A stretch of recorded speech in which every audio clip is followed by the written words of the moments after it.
हम सविता दास अखन जे एकटा गीत गाबऽ जा रहल छी ओ गीत भोजपुरी में अछि भोला बाबा के नचारी।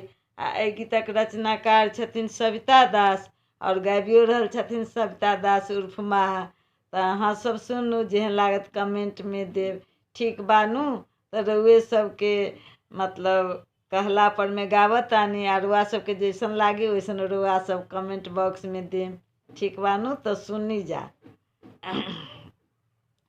भोला कहाँ गैल तू, भोला कहाँ गैल तू, बाबा कहाँ गैल तू, खोजी खोजी हारनी हम, खोजी खोजी हारनी हम, कहाँ हब तू, भोला कहाँ गैल तू, जंगल में खोजनी हम भैनी मनहूस, जंगल में खोजत खोजत भैनी मनहूस, कहूँ नहीं मिलला हो, कहूँ नहीं मिलला, कहमा छिपला तू, भोला कहाँ गैल तू, खोजी खोजी हारनी हम, खोजी खोजी हारनी हम,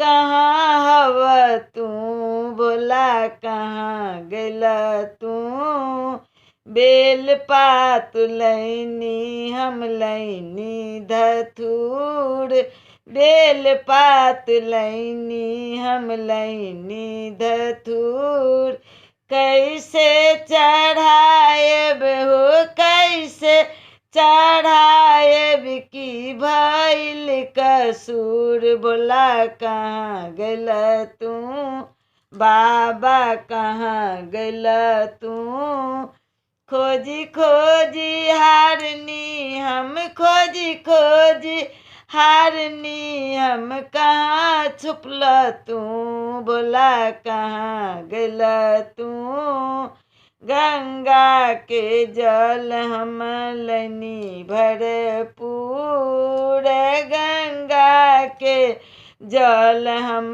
लैनी भरपूर, औरो लाइनी हो, औरो लाइनी हम भांग कचूर, भोला कहाँ गैल तू, बाबा कहाँ गैल तू, बनही सविता दास हम बानी मजबूर, बनही सविता दास हम बानी मजबूर, आबि जाहो भोले बाबा, आबि जाहो दानी बाबा, दुख कर दूर, बाबा कहाँ गैल तू, दर्शन दह बाबा, दर्शन दह बाबा, दुख कर दूर, बाबा कहाँ गैल